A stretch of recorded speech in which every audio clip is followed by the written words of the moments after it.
We got this in London many, 35 years ago. Oh, it's good. Hey, where they're hot, they're Have to be sizzling. There you are, Zeke.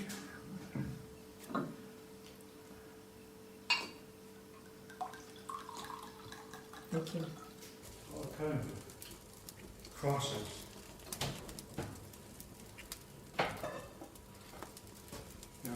When the Marines arrived, they brought in my prejudiced viewpoint the first professionals, because the kids in Japan had been occupation troops, and MacArthur dropped the ball. He didn't keep up to speed on training or equipment. God, I saw kids come in with guitars going to war. Imagine, guitars up to the front lines, which soon became the front lines, and the Koreans were really pros. They came down fast with T-34 tanks, nighttime attacks usually. At any rate, the Marines came in, and a brigade, the first brigade, yes, General Craig, and the landed at Pusan, came up to call it the Pusan Perimeter, Naktong River, and because I'd gone through World War II, maybe I'd, like any professional, I'd changed my professional perspectives. I started using not the whole event, but just individuals. To me, the individual became the war. I didn't care a damn about of course I cared about winning and losing. That's something else beyond my control, but I cared profoundly about the impact of war upon men. And men were the possibility of losing your life the next day or the next minute is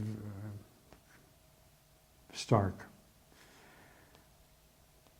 So when the guys came in, I tried to stay ahead of them.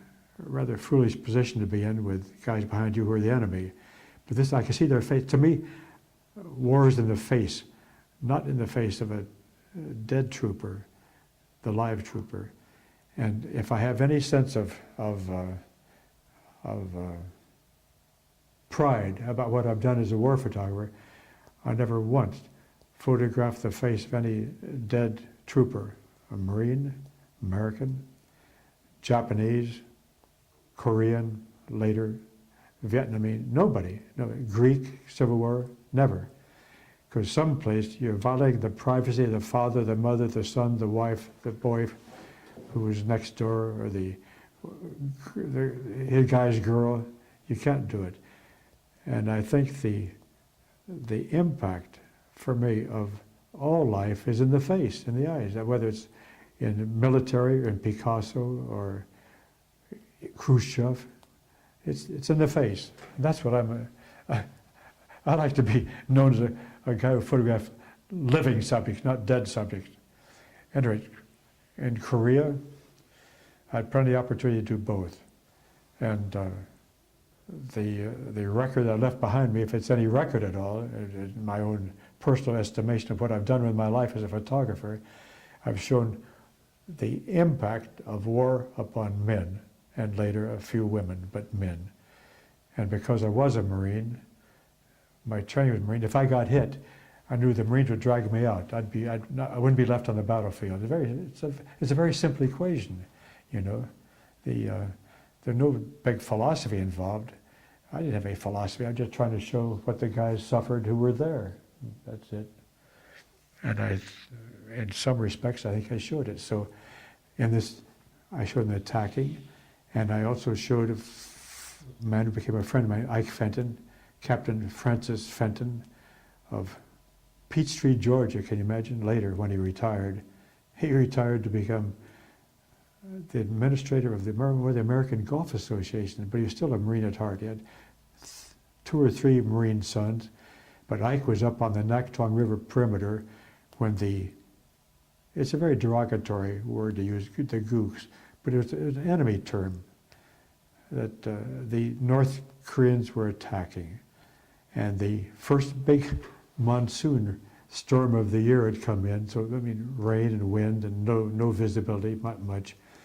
And the fighting was in a cotton field on top of the hill. And the enemy were coming up the side and being stopped with grenades.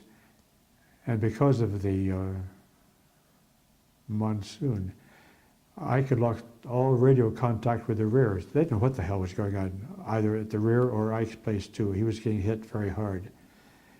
And there's a famous term created by, it's called the 1,000-yard stare. I never heard a Marine use it, but it's used by caption writers someplace. So 1,000-yard stare. So that was Ike's look when I photographed him, and he was waiting for some kind of word that he might find some way to defend the top of that hill. And the defense was with grenades. And luckily, there were enough grenades and enough standing Marines to get the stuff over the hill and stop the enemy attack. And I came down off the hill, and the hill, I mean, just maybe a couple hundred meters high, 200 or 300 feet, 400 feet. And the young kid there, this is the difference between World War II and World War Korea, and then later Vietnam. I knew the names of a lot of these guys. They were friends of mine. A young guy named Leonard Hayworth. And Leonard Hayworth, handsome, 6 feet 2 or 3, like Earl Flynn, the great movie actor. And Leonard was a machine gunner, a damn good machine gunner. He'd run out of ammo. His gunmate had been killed. He'd come back hoping that Ike might have ammunition, and he was told he had nothing at all. So I photographed a series of pictures, and maybe this was my photographic mark on my DDD, David Duncan, photographic mark up on the Korean War coverage. I photographed men, not just guys in uniform. I photographed men that I knew very, very well. So Leonard, they call it shell shock. I never saw a shell shock man in my life. I saw guys that were numb, driven to a total exhaustion. Shell shock, I don't know what it means. And I've been with a lot of guys that were in lousy condition up to being killed. But shell shock, baloney. He clamped his hand against his helmet. Before they had camouflage, just helmet, rain, muck on his hand. Couldn't speak. Couldn't handle the idea that his friends were killed. He had no ammo. He couldn't pursue his profession as a Marine, as a man. And he sat down in this cotton field. And a tough old guy came up beside him, sat down. And I made some shots, 4 shots, maybe a couple more, but I made sure 4 that I finally published, of the guy behind him talking to Leonard. And in that picture, nothing is moved except Leonard's face and his hand come down. He's going from a complete crack up, tears, turning back to this guy and smiling.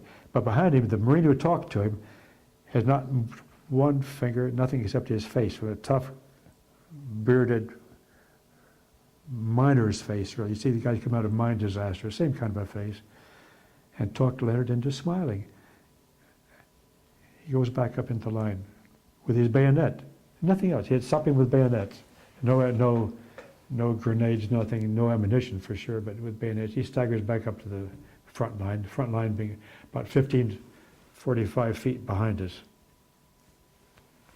That became the opening shot of a life story called This Is War, my first major combat story from the Korean War. Those stuff was MacArthur when he came in. It wasn't combat, it was occupation, his plane landing at Suwon, south of Seoul. But that shot, This Is War, with the opening shot of the life story of Leonard crying, a crying Marine, Jesus, awful. And Life magazine, the biggest magazine in the world at that time. There's no television, forget it. Newsreels, but not television. So here's a Marine. Oh, a couple of, maybe 2 or 3 weeks later, I'd gotten up toward the attack on Seoul, the capital Seoul. You have to remember, the war started on the 25th of June 1950. On the 25th of September, MacArthur wanted to declare from Tokyo that Seoul was liberated, free, finished. The war's over. Much like, what's his name, Bush, George Bush, the mission accomplished when he landed on that Abraham Lincoln a couple of months after Christmas. Now we're talking about Easter Sunday in 2004. It's not over, believe me. It's just beginning. Back to September 25th, 1950. I found Ike Fenton again with his attack company on the 24th of September 1950. MacArthur declared Seoul liberated. Really? I was there. Life Editors had sent me a copy of the magazine by some miraculous device which I've now forgotten. I got 2 copies of the magazine, Life magazine, Attacking Seoul. And I found Ike Fenton rather late in the afternoon and gave him the magazine, looked at it, it's the damnedest thing. He sat there with his pal, the radio operator behind. He had radio contact by this time with headquarters. MacArthur back at the beach at Incheon.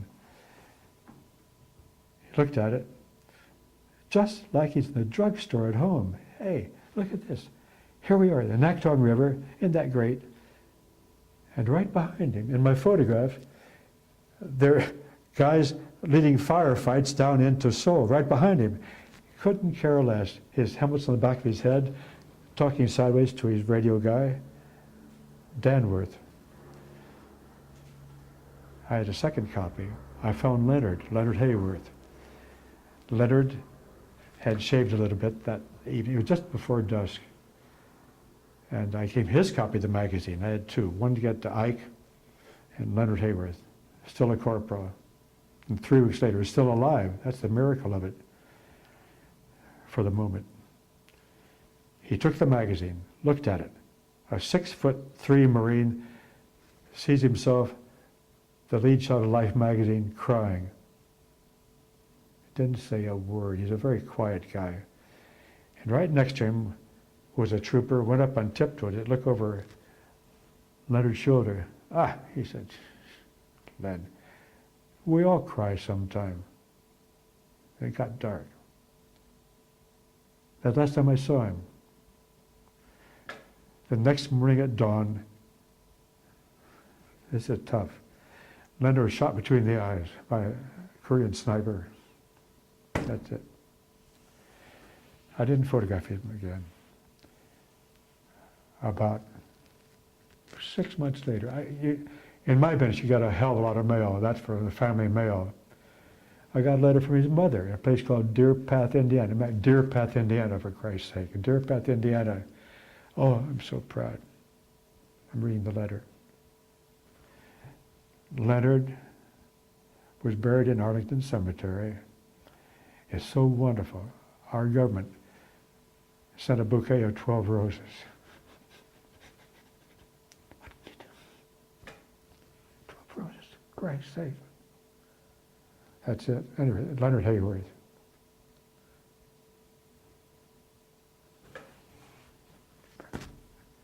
It's a hard life. It's a hard life. I know the Middle East damn well. I was there when it all started years and years and years ago in Jerusalem.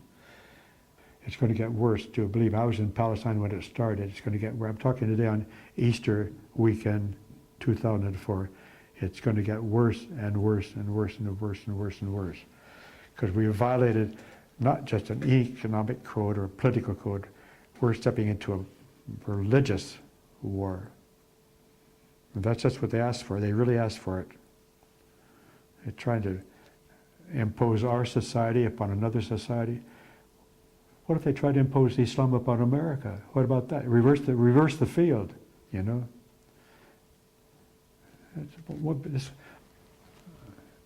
This won't be a very popular program, but to hell with it. To hell with it.